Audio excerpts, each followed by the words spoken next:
മറ്റൊരു വീഡിയോയിലേക്ക് സ്വാഗതം. ഈ ഒരു വീഡിയോയിലൂടെ നിങ്ങളായിട്ട് പരിചയപ്പെടുത്താൻ പോകുന്നത് എനിക്ക് തോന്നിയ ഒരു പുതിയൊരു അറിവായി തോന്നിയത്, ഒരു അനുഭവത്തിൻ്റെ വെളിച്ചത്തിലൊരു അറിവായി തോന്നിയ സംഭവം ഞാൻ നിങ്ങളായിട്ട് സംസാരിക്കാനുണ്ടോ.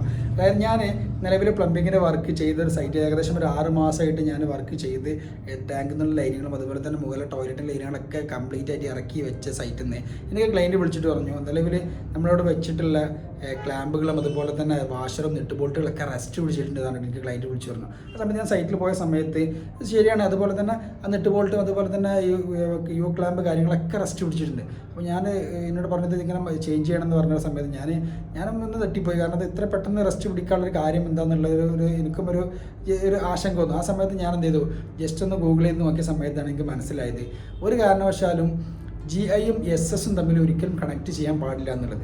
അതായത് ഞാൻ നിലവിലവിടെ വെച്ചിട്ടുണ്ടായിരുന്ന ബ്രാക്കറ്റ് ഉണ്ടല്ലോ, നമ്മൾ യു ക്ലാമ്പ് കൊടുക്കുന്ന ബ്രാക്കറ്റ് വെച്ചിട്ടുണ്ടായിരുന്നത് സ്റ്റെയിൻലെസ് സ്റ്റീലിൻ്റെതായിരുന്നു. അതിലേക്ക് യൂസ് ചെയ്തിട്ടുള്ള നെട്ട് ബോൾട്ട് യു ക്ലാമ്പ് കാര്യങ്ങളും പ്ലേറ്റ് വാഷർ കാര്യങ്ങളൊക്കെ എന്തായിരുന്നു നമ്മൾ വെച്ചിട്ടുണ്ടെങ്കിൽ GIയുടേതായിരുന്നു. അപ്പോൾ ഈ GIയും SS ഒരു കാരണവശാലും കണക്ട് ചെയ്യാൻ പാടില്ല എന്നുള്ളതാണ് എനിക്ക് ഗൂഗിൾ ചെയ്ത സമയത്ത് മനസ്സിലായത്. അതായത് ഇരുമ്പ് എന്ന സാധനത്തിന് സിങ്കിൻ്റെ കോട്ടിങ് കൊടുത്തിട്ടാണ് GIയിലേക്ക് കൺവേർട്ട് ചെയ്യുന്നത്.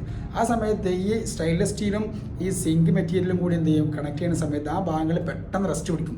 അങ്ങനെയാണ് ആ ഒരു ഭാഗത്ത് റെസ്റ്റ് പെട്ടെന്ന് വന്നിട്ടുള്ളത്. ആ സമയം അതുകൊണ്ട് തന്നെ എന്ത് ചെയ്ത് അത് ജസ്റ്റ് എല്ലാം മാറ്റണം എന്ന് പറഞ്ഞു. ക്ലൈൻറ്റ് പറഞ്ഞു, ഈ സമയത്താണ് നിങ്ങൾ തുരുമ്പ് വരുന്ന സമയത്ത് ഒരിക്കലും അങ്ങനെ വെക്കാൻ പറ്റില്ല, കംപ്ലീറ്റ് മാറ്റണം എന്ന് പറഞ്ഞു. ഇങ്ങനെ ഒരു അനുഭവം ഉണ്ടായതുകൊണ്ട് ഞാൻ ഈ ഒരു സംഭവത്തിനെ കുറിച്ച് പഠിക്കാൻ തയ്യാറത്. അപ്പോൾ ഇതുപോലെ നിങ്ങൾക്ക് എന്തെങ്കിലും സൈറ്റുകളിൽ ഇങ്ങനെ അനുഭവം ഉണ്ടായിട്ടുണ്ടെങ്കിൽ ഈ ഒരു കാരണം കൊണ്ടാണ് എങ്ങനെ ഉണ്ടാകുന്നത്. അതായത് സ്ക്രൂ ചെയ്യുന്ന സമയത്താണെങ്കിലും പ്ലേറ്റ് വാഷർ നമ്മൾ GI യൂസ് ചെയ്യും, സ്ക്രൂ നമുക്ക് എന്തായിരിക്കും SS ആയിരിക്കും. അങ്ങനെ വരുന്ന സ്ഥലങ്ങൾ ആ പ്ലേറ്റ് വാഷർ പെട്ടെന്ന് തുരുമ്പിടിച്ച് പോകും.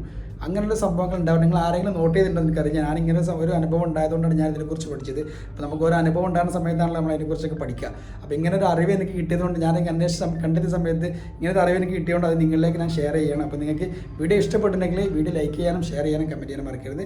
മറ്റൊരു വീഡിയോയിൽ കാണും വരെ ഗുഡ് ബൈ.